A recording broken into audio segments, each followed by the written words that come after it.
আমাদের দেশে স্বপ্নের আরেক নাম ক্রিকেট। আমাদের ইন্ডিয়াতে সবাই কখনো না কখনো ক্রিকেট খেলেছে। এই যে আমাদের সহজ কথার টিম, তারাও কখনো না কখনো স্বপ্ন তো দেখেইছে যে ইন্ডিয়ার হয়ে ওপেন করবে। আমি আমাকে সমিতি বলছি, কিন্তু আমাদের ইচ্ছের আকাশ যতই উদার হোক, তারা তো সেই আকাশে সবাই হতে পারে না, না কেউ কেউই হয়।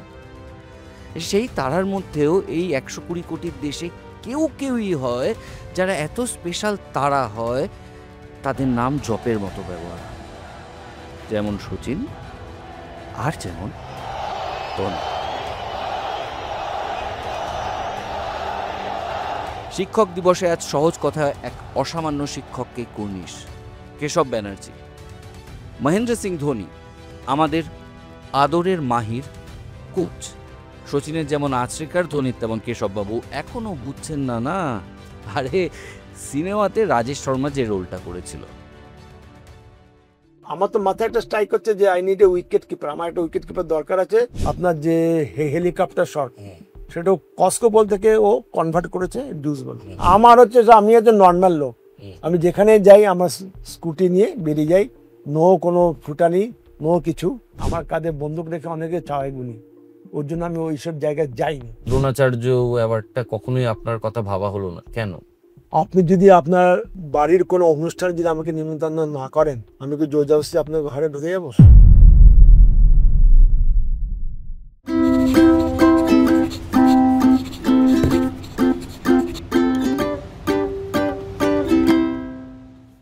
নমস্কার। শিক্ষক দিবস, শিক্ষক দিবস। শিক্ষক আসলে কে? যে আমাদের ভবিষ্যতের দিক নিয়ন্ত্রণ করে দেয়, আমাদের ঠিক ভুল রাস্তার একটা আন্দাজ দেয়, আমাদেরকে সুকুয়ের একটা আভাস দেয় জীবনের পরবর্তী পাথেও সংগ্রহ করার। কিন্তু কিছু শিক্ষক এমন থাকেন যারা শুধু নিজের ছাত্রকে নয়, নিজের ছাত্রকে শেখানোর মাধ্যমে গোটা দেশকে উপহার দেন রত্ন, মণি, মাণিক্য। জন্ম দেন এমন কিছু স্পর্ধার, এমন কিছু প্রতিভার, যার দিকে ভবিষ্যৎ তাকিয়ে থাকে অবাক আগ্রহে। এরকমই একজন শিক্ষক আজকে আমরা রাঁচিতে এই প্রথমবার সহজ কথা নিজেদের কলকাতার চেনার শহর ছেড়ে এলো বাইরে এলো কেন? রাঁচিতে আছে বাংলার এক গর্ব, আছেন শ্রী কেশব বন্দ্যোপাধ্যায়। নামটা চেনা লাগছে না? আগে হ্যাঁ, সেই যে আরে মহেন্দ্র সিং ধোনিকে যে বলেছিল গোলকিপিং ছেড়ে উইকেট কিপিংটা কর, সেই কেশব ব্যানার্জি, সেই শিক্ষক কেশব ব্যানার্জি আজকে শিক্ষক দিবস স্পেশাল এপিসোডে সহজ কথায় আমাদের সাথে। Thanks a lot sir. আমাদের নমস্কার আপনাদের। থ্যাঙ্কস আ লট। যা আমরা পড়াশোনা করলাম স্যার, আপনি তো 86-তে রাঁচিতে। হ্যাঁ, 86 থেকে রাঁচিতে আছে। তার আগের জীবনটা কি ছিল? আগের জীবনটা ছিল আমার 81-এ আমি মাস্টার ডিগ্রি থেকে ডিপ্লোমা ফিজিক্যাল এডুকেশন কমপ্লিট করি, এনএস কোচিং করে আমি আসামে প্রথমে চাকরি পাই স্পোর্টস অথরিটি থেকে। কিন্তু সেখানে উলফা এত তাণ্ডব ছিল সেই সময়, ওর জন্য মা বাবা বললো যে এই মধ্যে চাকরি কেন, এদের যে স্পেশালি বাঙালিদের উপর এদের যে কোচিং সেন্টার ছিল গ্রামে গঞ্জে, শহরে না। গ্রামে গঞ্জে উলফা তীব্রতা বেশি ছিল। ওর জন্য মা বাবা বলবেন ওখানে লাইফ রিস্ক নিয়ে চাকরি করার দরকার, তুই চলে আয়, তারপর তুই এখানে অ্যাপ্লাই কর যেখানে তোর চাকরি হবে। তারপর আমি এখানে চিত্তরঞ্জন চলে আসি। এসার পর আমি অ্যাপ্লাই করতে আমি কলকাতায় প্রথম চাকরি করি। আপনার শৈশব হচ্ছে চিত্তরঞ্জন? আচ্ছা, আপনি যে ফিজিক্যাল এডুকেশনে গেলেন সেটা কি? ফিজিক্যালি আমার বাবা ছিল ভালো স্পোর্টসম্যান। আমরা চার ভাই আমরা স্পোর্টসম্যান। আমার বড়দা ইন্ডিয়ান আর্মি থেকে রিটায়ার করেছে, সে হকি খেলতো এবং কলকাতাও হকি লিগ খেলেছে। আমার মেজদা সেও খেলতো হকি, আমার শেষদা সে ফুটবল আর আমি ফুটবল। আচ্ছা, 86 রাঁচি, আজকে 2025-এ আমরা বসে আছি। 86 রাঁচিটা অ্যাকচুয়ালি কেমন ছিল? আজকে থেকে কতটা আলাদা? আসলে তখন আমি যখন কলকাতায় চাকরি করতাম, আসলে আমার লাইফস্টাইলটা ছিল অন্য। আমার অন্য থিওরি নিয়ে আমি কাজ করতাম, যে খালি স্কুলে চাকরি করে বাড়িতে গিয়ে ভাত খেয়ে দুপুরবেলা ঘুমাবো, তারপরে সন্ধ্যেবেলা হলে চায়ের আড্ডা। এই থিওরিতে আমি বিশ্বাস করতাম। বললাম না, একটু যা শিখেছি যদি বাচ্চাদের মধ্যে দিতে পারি, আদার দ্যান স্কুল টাইম, সেরকম আমি স্কুল খুঁজছিলাম যে যেখানে আমি ডেলি স্কুল রুটিন ছাড়াও কিছু সময় দিতে পারবে, সেটা কলকাতা আমার সময় হচ্ছে। কারণ আমি থাকতাম যাদবপুরে, আর ফিস টু স্ট্রিটে আসতে মানে আমরা আসতে যেতে 1 ঘন্টা, আসতে 1 ঘন্টা। তোমার বাচ্চারা তো সব তো স্কুলে নিয়ে অ্যারাপোর্ট নয়, কেউ হয়তো 4 কিলোমিটার, কেউ 10 কিলোমিটার দূরে, কেউ আসা কারোর পক্ষে সম্ভব নয়। সুতরাং আমার যে স্বপ্নটা ছিল সেটাও বাস্তবিত হতো না। তখন আমি চেষ্টা করলাম যে আমি একবার অ্যাপ্লাই করি এমন স্কুলে যার মানে ক্যাম্পাসিং বলবো না ঠিক, কোম্পানির মধ্যে স্কুল আছে, তাদের কোয়ার্টার আছে, স্টাফদের কোয়ার্টার আছে, কোম্পানির বাচ্চারা ওই স্কুলে পড়াশোনা করে, ছাত্রদেরও বেশি দূরে যেতে হবে না, দূরে যেতে হবে না, গ্রাউন্ডও আছে। সেই দিকে আমি অ্যাপ্লাই করতাম। তখন পেলাম ওই স্কুলে, রাঁচি জওহর বিদ্যা মন্দিরে। তখন ওই যে ঢুকলাম 1986-এ, ওখান থেকে আমার শুরু হয়েছে লাইফ। এখান থেকে আপনার লাইফ শুরু হলো এবং আমাদের ইন্ডিয়ার হিস্ট্রিতে বদল ঘটে গেল। না, ইন্ডিয়ান হিস্ট্রিতে এটা বদল ঘটলো সেটা 1991 থেকে হয়েছে। হ্যাঁ, সেটা তো 1991 থেকে হয়েছে, কিন্তু আপনার এই যে মানে আমি যে আকাঙ্ক্ষা নিয়ে এসছি সেটা আমার সার্থক হয়েছে। হ্যাঁ, কিন্তু এবার আমার কথা হচ্ছে, আমি একজন শিক্ষক, আমি মাইনে পাচ্ছি, সরকার দিচ্ছে বা যে কোনো দিচ্ছে, তারপরও আমি চাইছি টু মেক আ স্পোর্টসম্যান, যে রোজকার আমার 10টা 5টার ডিউটির বাইরেও যাকে আমি টাইম দিয়ে নার্চার করব, এটা তো আর কেউ ভাবে না। আপনার তো কলকাতাতেও একটা সুন্দর চাকরি ছিল, সুখের জীবন ছিল। না না, দেখুন, সবার তো জীবনের কিছু মানে এম তো আলাদা থাকে। কেউ থাকে ভাত খেয়ে দুপুরবেলা খেয়ে ঘুমাবো, কিন্তু আমি সেই ধরনের আমার আইডিয়া নয়। আমি চাই যেটা আমি শিখেছি সেটা আমি বাচ্চাদের মধ্যে কিছু দেই, যাতে কে জানে কোন ট্যালেন্ট কার মধ্যে থেকে আসে বেরিয়ে। এবার আপনি এখানে চলে এলেন, এখানে একটা নিজের মনের মতন পরিবেশও পেলেন, মাঠ পেলেন, বাচ্চারা পেলে, সব পেলাম, স্ট্রাকচারও পেলেন। কথা বলে না, মেট্রো সিটিতে অনেক বেশি ট্যালেন্টের জায়গা। রাঁচিতে ওই সময় আপনি এত ট্যালেন্ট পাবেন আপনি ভেবেছিলেন? ট্যালেন্ট সেটা তো আমি তো জানি না, কিন্তু রাজ্যের সামনে কোনো আইডিয়া ছিল না। আমি এটুকু জানি এটা আদিবাসী বেল্ট, এবং আমার এইটুকু নলেজ ছিল যে আদিবাসীর মধ্যে অনেক ট্যালেন্ট আছে যাকে খুঁজতে হয়। কেউ হয়তো জানে না, ও হয়তো খেলছে, কিন্তু ওর হয়তো ওই খেলার নয়, ও হয়তো অন্য গেমের জন্য। তো সেইভাবে আমাকে খুঁজে বার করতে হয়েছে, কিছু কিছু বাচ্চাকে আমাকে খুঁজে বার করতে হয়েছে। কবে থেকে এই আপনার আন্ডারে এই টার্ন অ্যারাউন্ডটা শুরু হলো? ধোনি তো অনেক পরে, তার আগে থেকে আমি 86-এ জয়েন করছি। 86 আমার কি হয়, এখানে স্কুল টাইম হচ্ছে সকাল 7টা থেকে 1:30 পর্যন্ত। 1:30 পর আমি বাড়িতে চলে আসতাম, খাওয়া দাওয়া করে আবার 3টের সময় যেতাম মাঠে। বাচ্চারা আসতো, কারণ আমার আগে যে গেম টিচার ছিল সে করতো, সে বাচ্চাদের নিয়ে আসতো, আমি তার সাথে জয়েন করে যাই করে, কারণ সে 2-3 বছর পর সে লিভ দ্য জব। শুধু আমি তার সাথে কন্টিনিউ করতে থাকি, যে আমারও এক্সপিরিয়েন্স হবে। যেমন ক্রিকেটের আসতো, বাস্কেটবল আসতো, ফুটবলে আসতো, শুধু আমি সেইভাবে, ও ক্রিকেট দেখতো, আমি ফুটবল দেখতাম। আমি NIS ডিপ্লোমা আছে, ওই ফুটবল নিয়ে মেকনে ফুটবল কোচিং করতাম। মানে একসাথে আমাদের 4-5টা অ্যাক্টিভিটি চলতো। এখান থেকে আমরা ট্যালেন্টটা বার করি। এবার আপনি তো শুরু থেকে ফুটবলের লোক, আর যে ছাত্রের জন্য গোটা দেশ গোটা পৃথিবী আপনাকে চেনে, সেও তো ফুটবলেরই গোলকিপার হতে চেয়েছিল, তাকে আপনি হঠাৎ করে ক্রিকেটে পাঠালেন কেন? সেই মহেন্দ্র সিং ধোনিকে। এখানটায় আমি একটা ইন্টারাপ্ট করছি। আমি NIS ফুটবল করেছি, কিন্তু আমাদের যখন স্কুলে যখন আমরা চাকরি করি, তখন I cannot be specialize for one game, তার পিটি, কারণ আমাকে সবাইকে দেখতে হবে। আমার ধরুন আপনার 10টা বাচ্চার মধ্যে 10টা যে ফুটবল খেলবে তা না, 2টো ফুটবল খেলবে, 2টো ব্যাডমিন্টন খেলবে, তো আমাকে ততটাই ইকুয়াল ইম্পর্টেন্স দিতে হবে, সবাইকে দিতে হবে। আরেকটা আপনাকে বলছি, যেটা আপনারা হয়তো জানেন না, এখন আমি বললে জানবেন, যে আমার একটা ফুটবলের প্লেয়ারও যে এখন অ্যাট প্রেজেন্ট ইন্ডিয়া under-23 খেলছে। তাই? হ্যাঁ, নিখিল বাল্লা, হ্যাঁ, যে জামশেদপুরের টাটা ফুটবল একাডেমি থেকে এখনো খেলছে। যখন স্কুলে ঢুকলেন তখন আপনার লক্ষ্য হচ্ছে একজন প্লেয়ারকে খুঁজে বার করা, not essentially a cricketer, not essentially a footballer.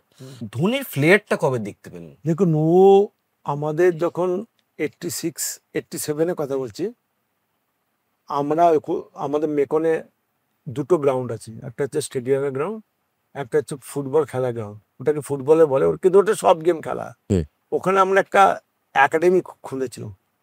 আমার সাথে আরো মেকনের 2-3টে ফুটবলার ছিল, যারা সিনিয়র ছিল, তারা মিলে আমরা একাডেমি খুলি, শ্যামলী ফুটবল একাডেমি। শ্যামলী হচ্ছে মেকনের কলোনির নাম।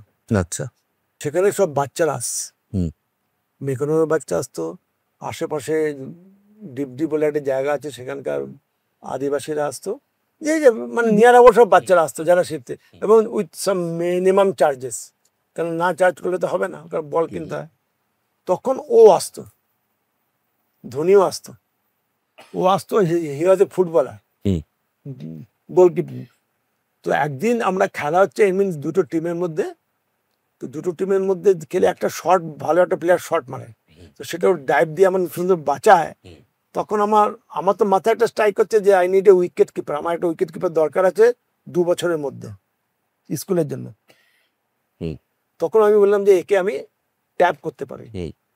তো তখন কিছু বলিনি, তখন স্কুলে যখন এসছে তখন ওকে বললাম যে উইকেট কিপিং বা ব্যাটার বললাম, वो बोले सर हम करेंगे, अरे तुमको इस टाइम में स्कूल में आना है। কারণ আমাদের স্কুলে কি আর কোনো গেম সারা বছর হয় না,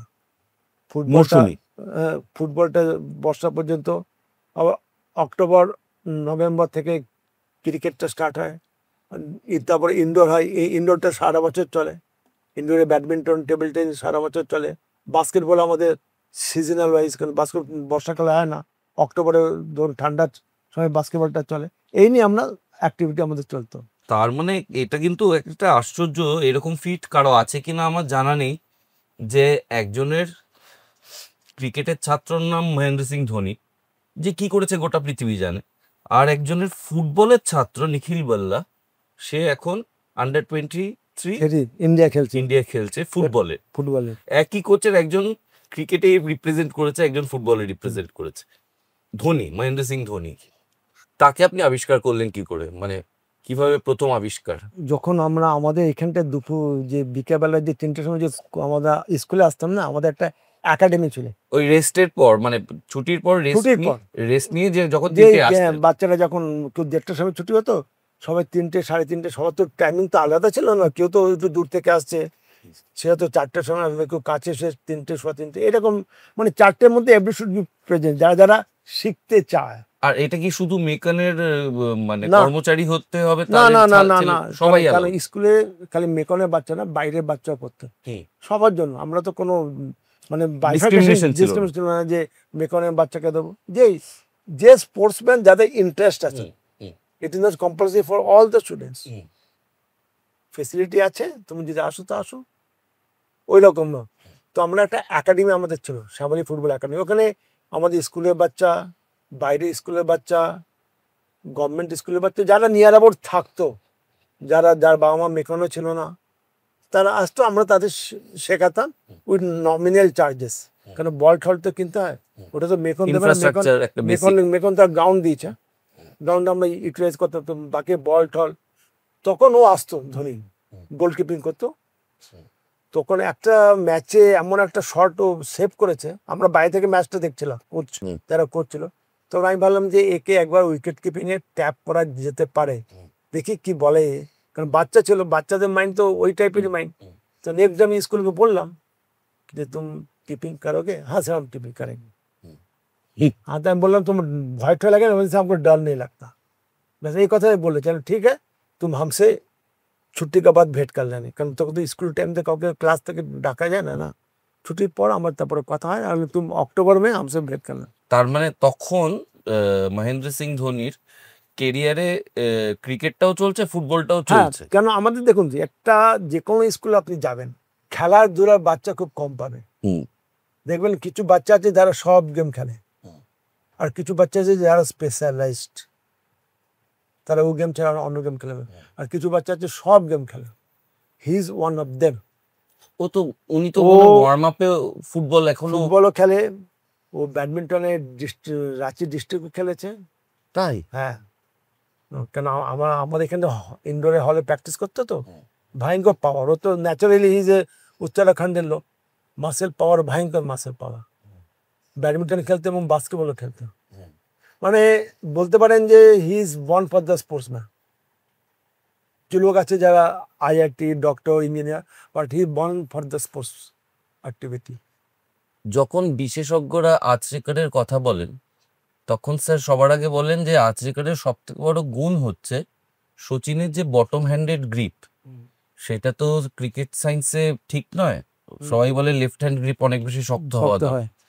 সচিনের বটম হ্যান্ডেড গ্রিপ কখনো আর্চেরিকার চেঞ্জ করেননি। এবার ধোনির যখন আমরা ব্যাটিং দেখি বা কিপিং দেখি, নর্মাল যে টেকনিক তার বাইরে একটা অন্য গ্রহের টেকনিক। যখন আপনারা দেখেছেন আপনাদের মনে হয়নি এইগুলোকে চেঞ্জ করা দরকার, ঠিক করা দরকার? দেখুন, এতে সাথে আমার একটু ডিফারেন্স আছে। যখন কাউকে কোনো ট্যালেন্ট নেই, তার ন্যাচুরালিটি আমি চেঞ্জ করতে চাই না। কারণ ন্যাচুরালি আপনি যদি চেঞ্জ করেন, এটা আমার বিশ্বাস, জানি না অন্য লোকের কি বিশ্বাস, কোনো ন্যাচুরালিটি যখন আপনি চেঞ্জ করবেন তখন হতে পারে তার খেলার প্রতি ইন্টারেস্ট নাও থাকতে পারে। হয়তো 1-2 দিন আসবে, সে যখন দেখবে যে এটা আমার স্যুট করছে না, আই লিভ দ্য গেম। ওই ভয়ে ওকে আমি কোনদিন চেঞ্জ করিনি এবং ওর জন্য আমি চেঞ্জ করতে যাইনি। You play your according your own game. মাঝে সাঝে খালি বল যে গ্রিপিং করতো, গ্রিপিংটা মাছের মতো গ্রিপিং করতো, তখন যখন আমি স্কুল টাইমে বলছি, তখনও আমাকে দেখলে তখন হি ইজ ডুইং ইজ ওর মানে গ্রামাটিক্যাল কিপিং। যখন হয়তো আমি একটু অন্য কারোর দিকে মাইন্ড করছি, তখন ও শুরু করে দেয় আপনি নিজের মতো করে। সুতরাং আমি এই জন্য কোন দেখলেও আমি কিছু বলিনি, কেন বললে কি ওর ইন্টারেস্ট খেলার প্রতি যেটা ভালোবাসা সেটা নষ্ট হয়ে যেতে পারে। আমার বিশ্বাস কোনো ন্যাচুরালিটি নিয়ে আমি কোনোদিন কাউকে শুধরাইনি। এটা অনেকেই বলে যে একই সাথে এক সময় অনেকে ভালো প্লেয়ার থাকে, কিন্তু it is the mind that tax them forward. Yes, মানে সচিনের সময়ও তো কামলিও একই সঙ্গে শারদ আশ্রমে ব্যাটিং করছে, ধোনির সময়ও ইকুয়াল ট্যালেন্টেড আপনার আরো ছাত্র ছিল। হ্যাঁ, আমার ওর সাথে একসাথে ওরা পড়তো দুটো ছেলে, একটা নাম হচ্ছে সাবির হোসেন, যদি আপনি MS স্টোরি আন্তর স্টোরিতে দেখেন, সাবির হোসেন বলে একটা ছেলে ছিল যার সাথে ও ওপেন করতে গিয়েছিল, যেটা ধোনি জেনারেলি ওপেনে আমি জেনারেলি ওকে ওপেনে কোনদিন পাঠাইনি, কারণ আমি ওকে 4-5-এ রাখতাম এই কারণে, কারণ আমাদের ইন্টার স্কুল যে খেলাটা হতো 25 ওভারে খেলা হতো। 25 ওভারের পর এখানকার বল তো আমাদের তো ম্যাট লাগিয়ে খেলা, তো আর বল হচ্ছে আপনার 60-70 টাকার বল, 10 ওভারের পরে বলের অবস্থা খারাপ, ওকে এই জন্য 4 নম্বরে বা 3 নম্বরে পাঠাতাম, যে যখন বল ওল্ড হয়ে যায় তখন ভেরি ইজি টু হিট, এবং ও সেটা করতো। ওকে ওর জন্য ওই জায়গায় নিয়ে যেতাম। যদি টপ অর্ডারে কোনো গন্ডগোল হয়ে যায়, he'll manage the middle order এবং রানটাকে একটা রেসপেক্টেবলি নিয়ে যেতে হবে। তখন থেকে ওর হিটিং ক্যাপাসিটিটা বাড়ে। ও হচ্ছে ন্যাচুরাল প্লেয়ার, ন্যাচুরাল হিটার, কোনো আর্টিফিশিয়াল, ন্যাচুরাল হিটার সব কিছু। আপনার যে হেলিকপ্টার শট, সেটাও কস্কো বল থেকে ও কনভার্ট করেছে ডিউস বল। ওর বন্ধু একজন আছে, খেপ খেলতে গিয়ে ওটা বানিয়েছে, শুধু ওইটা ও ডিউস বলে কনভার্ট করেছে। সুতরাং অল আর ন্যাচুরাল গেম। ওর ওই যে এখানে কোনো কাউকে ওকে ইম্পোজ করেনি, তুমি এটা এইভাবে স্কোয়ার ড্রাইভ মারো, এইভাবে ড্রাইভ মারো না, that is or natural skill. ধোনির ঘরোয়া কেরিয়ার মানে ডোমেস্টিক ক্রিকেট কেরিয়ারটা ওরকম, মানে আজকে যখন ওয়াসিম জাফরের একটা ঘরোয়া কেরিয়ার দেখি বা সবার একটা ঘরোয়া, ধোনির ঘরোয়া কেরিয়ারটা একটু আপস অ্যান্ড ডাউনস এর মধ্যে গেছে। মানে কখনো ইস্টার্ন জোনে চান্স পাচ্ছে, কখনো পাচ্ছে না। দেখো, এটার পেছনে যদি আমাকে কিছু বলতে হয়, এর পেছনে অনেক রাজনীতিও আছে। রাজনীতি বলতে গেলে আমি অ্যাসোসিয়েশনের কথা বলছি, নট দ্য পলিটিক্যাল লিডার। না না না, ক্রিকেটীয় রাজনীতি, ক্রিকেটের রাজনীতি, এটা যেটা এখনো চলছে। ব্যাপারটা হচ্ছে, আমি এটুকু বিশেষ করে যে লোকটা যখন ট্যালেন্ট আছে তাকে সেখানে ইউটিলাইজ করা উচিত। এখন আমি যেহেতু তুমি আমার টিমে হয়ে খেলবে, আমার টিম এফেক্ট করবে, তাই তোমাকে আমি বলবো না যে তোমার ইউ হ্যাভ বিন সিলেক্টেড, তোমাকে আমি সাপ্রেস করে দেবো না, আমাকে যখন খবর আসেনি তখন হয়তো আমি তো পাঠাবো যাতে আমার ম্যাচটা হ্যাম্পার না করে। এরকম স্বার্থন্বেষী নিয়ে কিছু লোক ছিল তখন। কিন্তু ব্যাপার হচ্ছে, যা ট্যালেন্টেড আছে, হয়তো কেউ কোনো মানে ক্রিকেটের রাজনীতিটা হয়তো ওটাকে সাপ্রেস করতে চাইছে, কিন্তু অনেক কিছু শুভাকাঙ্ক্ষী লোকও আছে যারা ওকে হেল্প করেছে এবং সময় মতো ওকে পৌঁছে দিয়েছে, without the help of the local authority. সুতরাং ট্যালেন্ট যদি আপনার কাছে থাকে, যদি আপনার সৎ ইচ্ছা থাকে পাওয়া যাবে। আজকে ধোনির 40-এর উপর বয়স, তাও স্টাম্পিং এর এই যে গতি, মানে এই পলক পড়লো একটা স্টাম্পিং হয়ে গেল, এটা কি আগাগোড়া ছিল নাকি এটা ক্রমশ হয়েছে, নাকি আপনার কোনো ড্রিল ছিল নাকি? না, ড্রিল তো ছিলই, ড্রিলের তো কোনো ড্রিল তো ছিল। ব্যাপারটা কি জানেন তো, প্রথম প্রথম হয় না, এগুলোতে যত আপনি ইন্টারন্যাশনাল ম্যাচ খেলবেন আপনি লাইফে তো সবসময় শিখতে হয়। লাস্ট মোমেন্ট লোকে যতক্ষণ মরছে ততক্ষণ লোকে শেখে। এইগুলো কি হয় দেখবেন, আমরা জেনারেলি বেসিক বলে কি, যে বল যখন ধরবো ধরে পেছনে নিয়ে আসবো ভাই, এই কারণে যে বলের যা স্পিড 140-130 কিলোমিটার স্পিডে বল যখন ধরবেন, এটা শক অ্যাবজর্বার আপনার দরকার পড়ে। একদম পেছনে একটা শক অ্যাবজর্বারটাকে দরকার পড়ে, সেটা আপনার বডির উপর। যদি ইউ আর ফিট এনাফ আর ইউ আর স্ট্রং এনাফ, তো আপনার হাত পেছনে নিয়ে যাওয়ার কোনো দরকার পড়ে না। কিন্তু আজ পর্যন্ত কেউ এটা তো পারেন। একমাত্র ওর পক্ষে সম্ভব যেটা ও, এবং এবং উইদাউট গ্লাভস নিয়ে বাংলাদেশে এগেনস্টে যখন ই করলো, এক হাতে গ্লাভস খুলে দিয়ে ওই রকম করে তারপর ও রান আউটটা করলো। সুতরাং হিজ ফিজিক্যালি যেটা স্ট্রং সেটাই ও ইউটিলাইজ করেছে গেমের মাধ্যমে। ধোনির মাথা, ওটা নিয়ে তো আমরা যখন ট্রেনে আসছিলাম কালকে, আমরা প্রায় সারা রাত ঘুমোতেই পারিনি আপনার সাথে কথা বলবো বলে। ধোনির মাথাটাকে তো মিউজিয়ামে রেখে দেওয়ার মতন। এই মাথার কোনো ঝলক ছোটবেলায় আপনারা দেখেছেন যে এত ঠান্ডা, এত না, ঠান্ডা চিরকালই লাইফ, কোনো টেনশন, না, কোনো tension টেনশন নেই?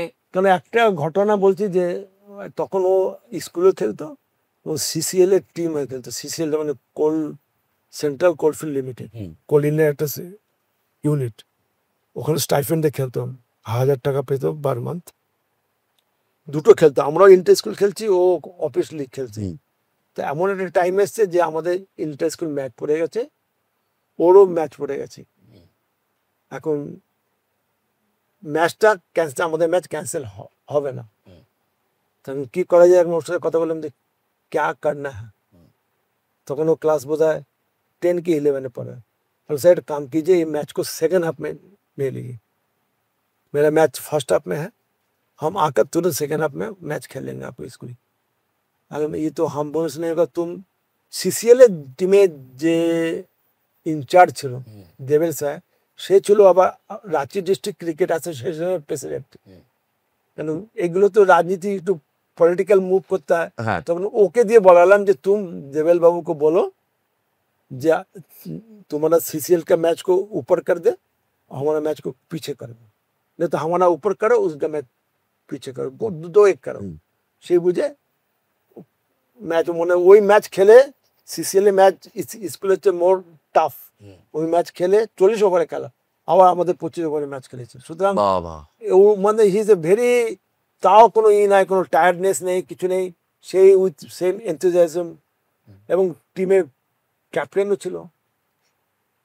ও চিরকালই, আপনি স্কুলে যখন যাবেন ক্লাসরুমে, আমি যেতাম তো, কোনো ক্লাসরুমে তো ডিফারেন্ট টাইপের স্টুডেন্ট থাকে, কেউ হল্লা করছে, চুপচাপ বসে আছে জানলার দিকে, আর জানলাটা হচ্ছে এমন দিকে যেখানে মাঠে প্রাইমারি বাচ্চারা খেলতো, প্রাইমারি বাচ্চারা খেলতো, ওগুলো দেখতো। আচ্ছা, আমি কোনো তুলনায় যাচ্ছি না, কিন্তু একদিকে ধোনি এরকম 40 ওভার খেলে তারপর আবার 25 ওভারের ম্যাচ খেলছে, বুঝতে পারছি সেটা ওঠার সময় মানুষ নিজেকে প্রমাণ করতে চায়। তারপর একটা সময় যখন ধোনির মেয়ে হচ্ছে, ধোনি বলছে আমি আসতে পারবো না, I am on national duty. তখন ইন্ডিয়া ট্যুরে ছিল, ইন্ডিয়া বিদেশে ট্যুর করছিল, বলছিল আমি অবশ্যই আমার মেয়েকে দেখতে আসবো, কিন্তু আবার ট্যুরটা কমপ্লিট করে। আরেকদিকে ইন্ডিয়া 36-এ অল আউট হয়ে গেছে অস্ট্রেলিয়ায়।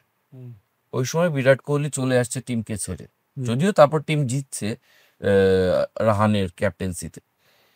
এই দুটো মানসিকতার, দুটো প্রজন্মের একটা স্টার্ক ডিফারেন্স দেখা যাচ্ছে। একজন বলছে যে পৃথিবীতে যা খুশি হয়ে যাক, আমি যদি দেশের জন্য খেলতে আসি, আগে আমি খেলে তারপর বাড়ি ফিরবো। আরেকজন বলছে যে বাড়িটা প্রায়োরিটি। এই যে প্রজন্মের এই মানসিকতার পার্থক্য, কোনটা ঠিক লাগে আপনার?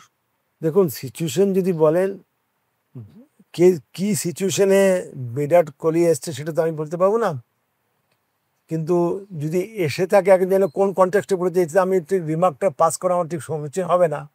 ধোনিকে আমি জানি যে এমন একটা স্টুডেন্ট যে ওই অবস্থা কিছু হলেও ম্যাচ ছেড়ে কোনোদিন আসবে না, এবং এর জন্য দেখবেন ও এখন অনারারি তো প্যারা কমান্ডো ক্যাপ্টেন, এবং এবং কিটেও সবসময় আর্মি ও সব ওর দিকেছে যে এই করেও যে ছেলে 5,000 ফিট উপর থেকে উইদাউট প্যারাসুট জাম্প করেছিল,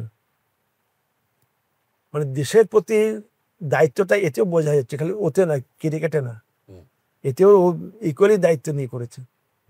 ই যে অনারারি ক্যাপ্টেন। এবার ধোনি যে আস্তে আস্তে ন্যাশনাল টিমে ঢুকলো, একটা বড় চুলের ছেলে, এইবার আস্তে আস্তে সে স্টার, সুপারস্টার, আজকের এই লেজেন্ডারি স্ট্যাটাস।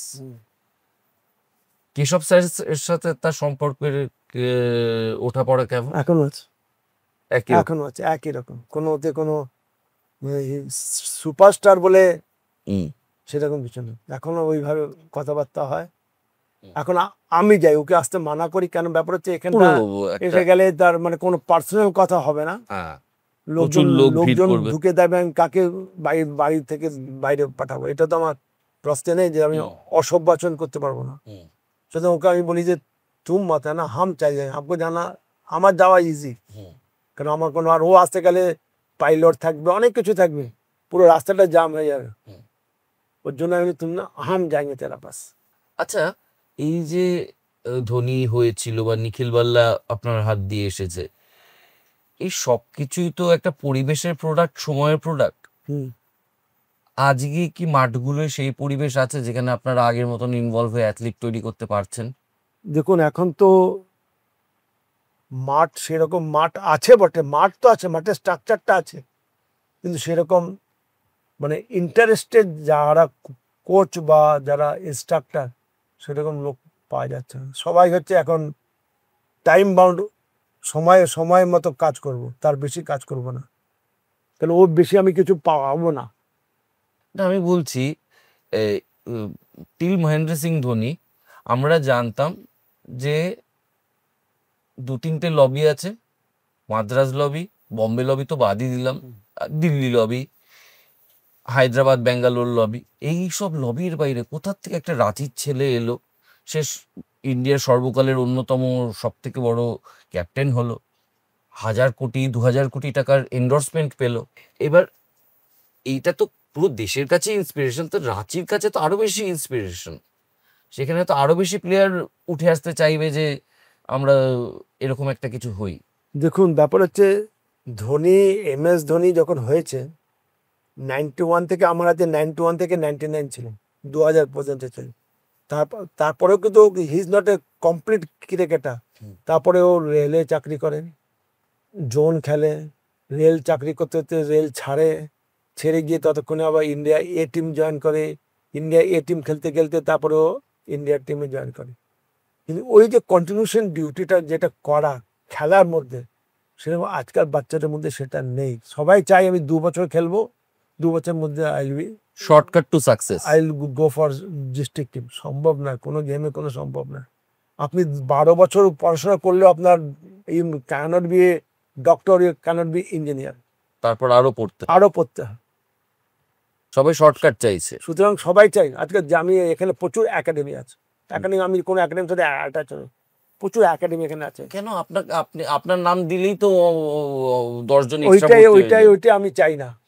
ওইখানে হচ্ছে দেখুন আমাকে সামনে রেখে আমার কাঁধে বন্দুক রেখে অনেকে চায় বলি, ওর জন্য আমি ওইসব জায়গায় যাই না। আমি খুঁজি কোন বাচ্চার দরকার, তাকে নিয়ে আমি শেখাই, কেন আমাকে সামনে রেখে অনেক কিছু পেছন থেকে চলে কাজ।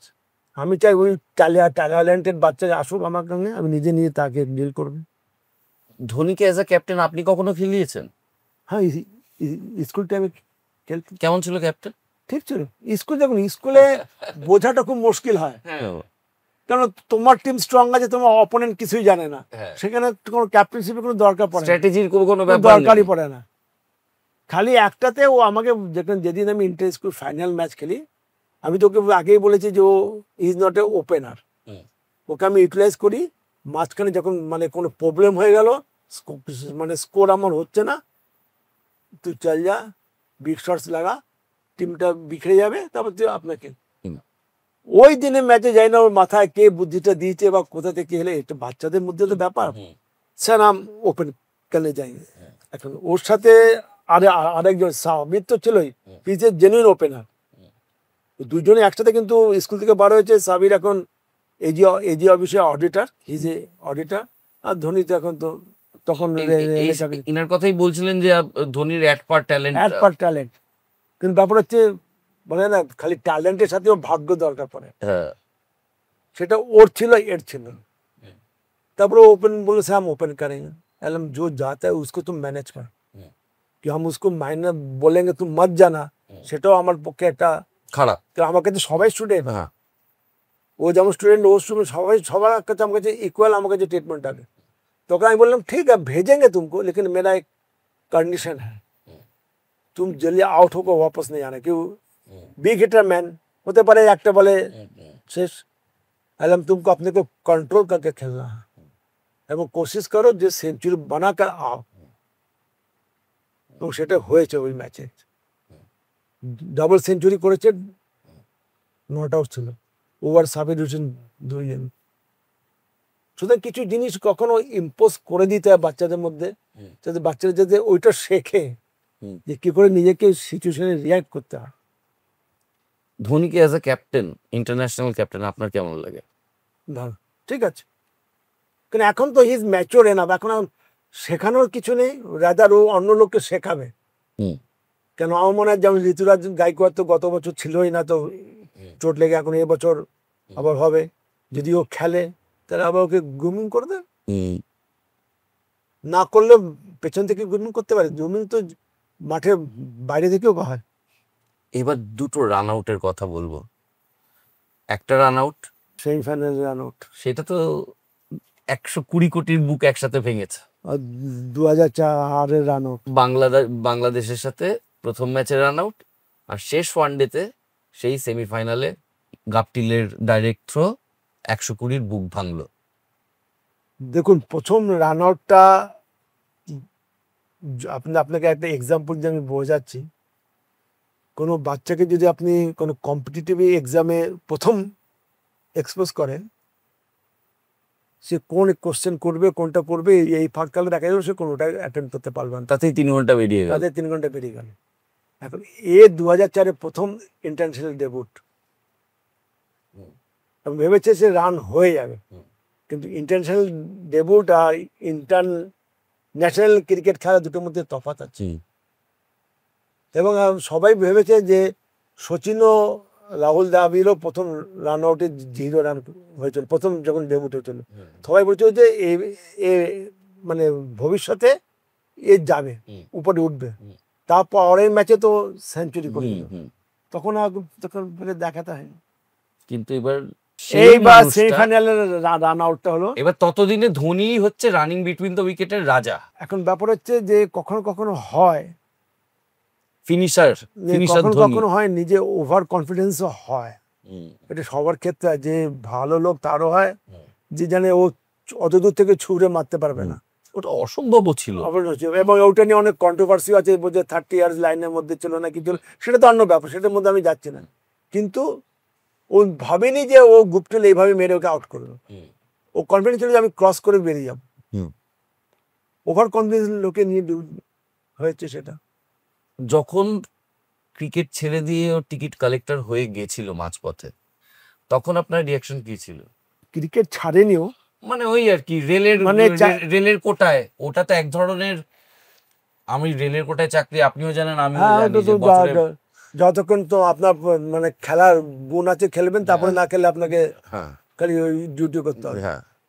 তখনই কিন্তু ওর মাইন্ডে ভগবান যা করে অনেক ক্ষেত্রে মঙ্গলের জন্য করে, হতে পারে তখনই ও যখন ভাবলো যে আমাকে এইভাবে আমার চাকরি সম্ভব না, মানে আমি ক্রিকেট খেলতে পারবো না, খালি ক্রিকেট খেলবো সাউথ ইস্টার্ন রেল এর মধ্যে, কিন্তু ফার্দার যে ওর অ্যাসপিরেশন যে আমি উপরে যাব, সেটা এইভাবে হতো না। ওর জন্য ক্রিকেট ওই চাকরিটা ছেড়ে বাড়িতে আসে, এবং এটা নিয়ে অনেক কিছু হয়, আমিও ছিলাম, ওর বাবাও ছিল, ধোনিও ছিল, তখন ও বলেছিল যে হাম ইন্ডিয়া খেলকে দিখাएंगे। ওই যে জিতটা ছিল ওর মনের মধ্যে, সেটাকে ওকে উপরে নিয়ে গেছে। এবং ওর জন্য কোনো কারো কোনো পায়রবি কোনো কিছু না, নিজে খেলে নিজে উঠে গেছে। ধোনির সম্বন্ধে একটা কথা আছে, ও নর্মাল জিম ছাড়া সাংঘাতিক যে ফিটনেসের পিছনে খাটে তা নয়, তাও এখনো মানছি 20 ওভার কিপিং করতে হয়, কিন্তু সেই 20 ওভার ওঠানামা করা একটা 40 বছরের মানুষের, এবং ওই ক্ষিপ্রতার সাথে এই ফিটনেসটা কি করে সম্ভব ইন্টারন্যাশনাল ক্রিকেট ছেড়ে দেওয়ার পরও? দেখো তোমাকে বলি যে ও কোনো আহামরি কিছু করে না, ও যা করে জেসিএ স্টেডিয়ামে আসে, যা যতটুকু জিম ফিম করার, কেন ও হি নোজ দ্য থিং, কী করতে হয় না করতে হয়। কেন এত টিমের সাথে ঘুরেছে, এত ট্রেনার বলেছে, সবার ও জানে যে আমাকে কি করতে হয়। প্লাস ও অফ টাইমে কি করে, ব্যাডমিন্টন খেলা। কারণ ব্যাডমিন্টনে খেলে আপনি জানবেন, ব্যাডমিন্টনে খেলে চোখের রিফ্লেক্সটা বাড়ে।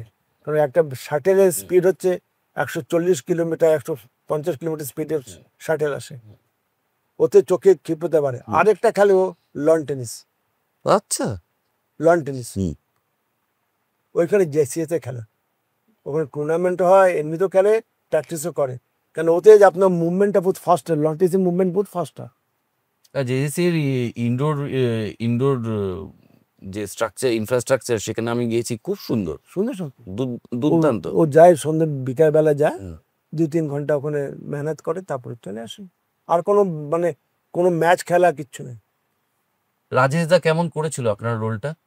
ভালো করেছে, ঠিকঠাক মনে হয়েছে যে হ্যাঁ। কেশব হয়েছে?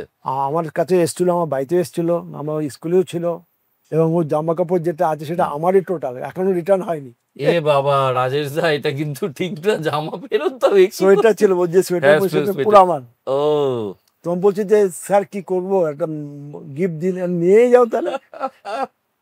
আচ্ছা, এই যে ধোনি পপুলার হলো, এবার এখন রাঁচিতে আপনিই বললেন অন্তত 50টা দুর্গাপুজো হয়, এতই বাঙালির বাঙালি সমাজে এখন কেশব ব্যানার্জির ব্যাপারটা কি একটু আলাদা? আলাদা না, আমাদের এখানে দুর্গাপূজা হয়, যে আপনারা ঢুকলেন না, আমাদের সামনে এখানে দুর্গাপূজা, সাউথ ওয়েস্ট পরে দুর্গাপূজা হয়, এখানে আমরা সবাই মিলে করি। না, কিন্তু কেশব ব্যানার্জি আসছে। না না না না না না না স্যার, আমার হচ্ছে আমি একজন নর্মাল লোক, আমি যেখানে যাই আমার স্কুটি নিয়ে বেরিয়ে যাই, নো কোনো ফুটানি, নো কিছু। কারণ রাস্তায় দাঁড়িয়ে আড্ডা মারি, কারোর সাথে আড্ডা মারি, বাচ্চা হোক স্টুডেন্ট হোক, স্যার ওর সাথে কথা বলি, যে আমার যে বয়সও বড় তার সাথে দাঁড়িয়ে গল্প করি। কোনো আমার কোনো মতো মানে স্পেশালাইজেশন কোনো ব্যাপার না। বাঙালি হিসেবে আমাদের একটা দুঃখের কথা বলবো, বলতে পারেন। নিখিল বল্লাটা তো আজকে জানলাম। এটা আমি বললেন 6 মাস আগে জেনেছি। হ্যাঁ, আপনি জেনেছেন। যে ও ইন্ডিয়া খেলছিল, ও আগে ও টাটা ফুটবল একাডেমিতে গেছে, আমি স্কুল থেকে আমি পাঠিয়েছি ওকে। ও যে এত তাড়াতাড়ি মানে ইন্ডিয়া খেলে নেবে আমি ভাবতে পারি। একজন কোচ যার ছাত্র মহেন্দ্র সিং ধোনি, হেন আইসিসি ট্রফি যে দেয়নি নেই, ইন্ডিয়ার আনডাউটেডলি সর্বকালের শ্রেষ্ঠ ক্যাপ্টেনদের একজন, শ্রেষ্ঠ কিপারদের একজন, শ্রেষ্ঠ ফিনিশারদের একজন, লেজেন্ড, আজকে বাকি নামকরা ক্রীড়াবিদদের কোচেরা খুব সহজে রাষ্ট্রপতির কাছ থেকে পুরস্কার পেয়ে গেলেন। আপনার দিল্লি থেকে এটা বাঙালি হিসেবে আমাদের দুঃখ, সেটাই শেয়ার করছি। দ্রোণাচার্য অ্যাওয়ার্ডটা কখনোই আপনার কথা ভাবা হলো না কেন? আপনি যদি আপনার বাড়ির কোনো অনুষ্ঠানে যদি আমাকে নিমন্ত্রণ না করেন, আমি কি জোর জবরদস্তি আপনার ঘরে ঢুকে যাবো? এটা নমিনেট করার দায়িত্বটা কার? সেটা আমি কি করে বলবো? আমি যদি বলি যে এটা আপনার দায়িত্ব, তাহলে তো আমি বলবো যে আমার নাম আমি আপনাকে করছি, তাই আইরবি করছে, আপনি আমার নাম পাঠান, সেটা আমি বলবো না আপনাকে। কেন সিনেমা হয়েছে, সিনেমা হয়েছে, কোনো চ্যানেল বাদ নেই, স্টার স্পোর্টস, আপনি যে চ্যানেল বলুন, বাংলা চ্যানেল, স্টার স্পোর্টস, সব চ্যানেল, কোনো চ্যানেল আমার ইন্টারভিউ নেই হতেই পারে না, সব চ্যানেল আছে, বাংলা আছে, জি, সব চ্যানেল। এখন এইটার পর আপনি আর কি চান? কোন ডকুমেন্ট যদি কেউ চায়, এইটাই তো ডকুমেন্ট, এছাড়া তো কি ডকুমেন্ট হতে পারে? আমি নিজের সার্টিফিকেট নিজে গিয়ে জমা করবো যে আমাকে দেওয়া হোক? না, এটা তো গভর্নমেন্টের ব্যাপার, কি কে নেবে, কি দেবে কি দেবে না, ওর জন্য আমি চিন্তা করি না কিছু। একটু খারাপ লাগে না? খারাপ লাগলে কি হবে, লাগলে কি হবে, দুঃখ তো থাকবে, থাকুক থাকুক দেহের মধ্যে। আপনার কি মনে হয় ভবিষ্যতে আহ, এখন যা মাঠের পরিবেশ বা মাঠে আসা ছেলে মেয়েদের পরিবেশ, আবার একটা ছোট শহর, আবার আরেকটা ধনী জন্ম দেবে? দেখুন, একটা আমি আপনাকে একটা বলছি যে আমি কলকাতা বলছি, আমি কলকাতা আমি ছিলাম, এখনো আছি কলকাতা। আমি দু এক জায়গায় কোচিং করতে যাই, যেমন আদ্যাপীঠে আছে, হুম। যেটা মদন মিত্র সেন্টার, হুম। স্বামী বিবেকানন্দ ইউনিভার্সিটি, ওখানে একটা ক্রিকেট কোচিং মায়ের সাথে যাই। কেউ কোনো কোচের কিন্তু কোনো নেই, মানে আমি যে শেখাবো ইচ্ছেটুকু নেই। ইচ্ছেটুকু নেই। বাচ্চা আছে, বাচ্চা তখনই থাকবে যখনই আপনার ইচ্ছাটা থাকে। আপনি যে বাচ্চা বলেন তুই প্র্যাকটিস করে, আমি আসছি একটু বাড়ি থেকে ঘুরে, তো বাচ্চা ওই রকমই প্র্যাকটিস করবে। সত্যি। আপনাকে ইচ্ছাটা আপনার যদি ইচ্ছা থাকে তো বাচ্চা থাকতে বাধ্য। তখন বলবি যে স্যার যখন আছে কেন আমি থাকবো। আচ্ছা, এবার একটা প্রশ্ন হচ্ছে, লাল বলের ক্রিকেটটা কতটা জরুরি? মানে টেস্টটা বোঝা একটা ছেলের, বা এই যে আমাকে 3টে স্লিপ, 2টো গালি দাঁড় করিয়ে সকালবেলা সুইঙ্গিং পিচে যদি লড়তে হয়, সেটাকে দেখো, কমব্যাট করা। লাল বল সাদা বল তো সেটা তো তোমার যে কান্ট্রি খেলাবে তার উপর ডিপেন্ড করে। এটা তো নিজস্ব কোনো ম্যাচ না যে আমি ইন্ডিয়া পাকিস্তান লাল বলে হবে আর ইন্ডিয়া নিউজিল্যান্ড সাদা বলে হবে। তোমাকে খেলতে তখন সব বলে খেলতে হবে। You should be equally fit for all the boys. কোনো স্পেশালাইজেশন বল না। হ্যাঁ, কোনো টেস্টটা এখন যদি এখন পিঙ্ক বল হয় তাহলে কি হবে? পিঙ্ক বল তো আরো ফাস্ট। তোমাকে সব বলেই খেলতে হবে। কোনো বাহানা, কোনো এক্সকিউজেস চলবে না যে আমি খালি খালি গ্র্যান্ড ওবেরাইতে খাবো, দরকার বলে তোমাকে অফিস মার্কেটে ওখানে গিয়ে রাস্তা বসেও খেতে হবে। এবার ভবিষ্যতের দিকে তাকিয়ে কি দেখছেন স্যার? দেখছি এখন যদি কিছু চেষ্টা তো করছি, কারণ আমি তো ঘরে বসার লোক নই, চেষ্টা করছি। আর ইন্ডিয়া টিম যে নতুন ট্রানজিশনের মধ্যে দিয়ে যাচ্ছে, কোহলি, রোহিত রিটায়ার দেখো, করলো, এ তো করবে। অশ্বিন রিটায়ার করলো। আমি এটুকু বলতে পারি ইন্ডিয়ার বেঞ্চ স্ট্রেংথটা ভালোই আছে, কিন্তু কোনো জিনিস ইমিডিয়েট মানে ইউল গেট সামথিং হ্যাভক, সেটা নেই। Give them expose them, time them. কেন রোহিত কোহলি কতদিন খেললো, সবই তো বয়স হচ্ছে এখন তারপর হচ্ছে এমন, এখন সব 140 150 নিচে কারো বল হয় না। বয়স বাড়লে রিয়াকশন টাইম কমবেই। You need a young lot. আর একটা শেষ কথা, আমি জানি এটা আপনি উত্তর দেবেন না, কেউ দেয় না। এই সিএসকে তে ধোনির খেলে যাওয়া নিয়ে আপনার কি মত? খেলে যাওয়াটা দেখুন, এটা তো নিজস্ব ব্যাপার। ও এবছর খেলবে কি খেলবে না সেটা আমি জিজ্ঞাসা করি না, ও উত্তরও দেবে না, কারণ আমি এই ব্যাপারে ও বলতে চায় না, কথা বলতে চায় না। এখন লোকের স্বার্থ দিক থেকে, মানে for the betterment of the people, যারা ক্রিকেট খেলছে, যদি ও খেলে সবার উপকার হবে, খালি সিএসকে না। কেন যখনই ম্যাচ খেলে কোন ব্যক্তি বিশেষেও কিন্তু সব ইয়ং লটটা ওর কাছে আসে অ্যাডভাইস নিতে। এইটাই হচ্ছে আমাদের ক্রিকেটের আলটিমেট গোল। কে জিতলো কে হারলো অন্য ব্যাপার, একজন জিতবে একজন হারবে, কিন্তু ওর কাছ থেকে যে অভিজ্ঞতাটা সঞ্চয় করে ইয়ং ব্লাডরা, সেটা তো আমাদের ভবিষ্যতে ক্রিকেটকে আগে নিয়ে যাবে। এই না হলে শিক্ষক, তিনি বলছেন ক্রিকেটের আসল ব্যাপার হচ্ছে জেতাহারা লেগে থাকবে, কিন্তু একজন সিনিয়র তার নলেজ যখন নদীর মতন তার জুনিয়রকে পাস করে দেবেন, যে ঐতিহ্যটা তিনি পাস করে দেবেন, সেটাই ক্রিকেটের বহতা নদী। যে নদীর একটা বড় ঘাটের নাম হচ্ছে কেশব ব্যানার্জি। আচ্ছা, অর্জুন পাওয়া ক্রীড়াবিদের শিক্ষক দ্রোণাচার্য না হয়ে পারে? বাকিদের শিক্ষকরা পেলেন, ধোনির শিক্ষকরা পেলেন না? শিক্ষক দিবসে বাঙালি হিসেবে এই প্রশ্নটা রেখে দিলাম আপনাদের কাছে সহজ কথায়। আর বাকি তো এই কথাগুলো আপনারা জানেন, গেঞ্জি বঙ্গেডের বানানো, আপনারা বিজ্ঞাপন যাচ্ছে। আর আমার চ্যানেল লাইক শেয়ার সাবস্ক্রাইব করে দিন। কেশব স্যারের জন্য একটা বাঙালির তরফ থেকে আমাদের সবাইকে বলতে হবে, দ্রোণাচার্য এবার আমাদের ঘরে চাই। নমস্কার। আমরা যখন কেশব স্যারের ঘর থেকে বেরোলাম তখন বিকেল মোড়ে আসছে। স্যারের বাড়ির বাইরে কিছু বাচ্চা ছেলে ক্রিকেট খেলছে, নেহাতি শখের খেলনা ক্রিকেট, কিন্তু সেটাও একই রকম ইন্টারেস্ট নিয়ে বারান্দায় দাঁড়িয়ে কেশববাবু দেখছেন। ক্রিকেট কেশব স্যারকে অনেক কিছু দিয়েছে, কিন্তু আমরা দিয়েছি কি? প্রশ্নটা নিয়েই কলকাতার ট্রেন ধরলাম।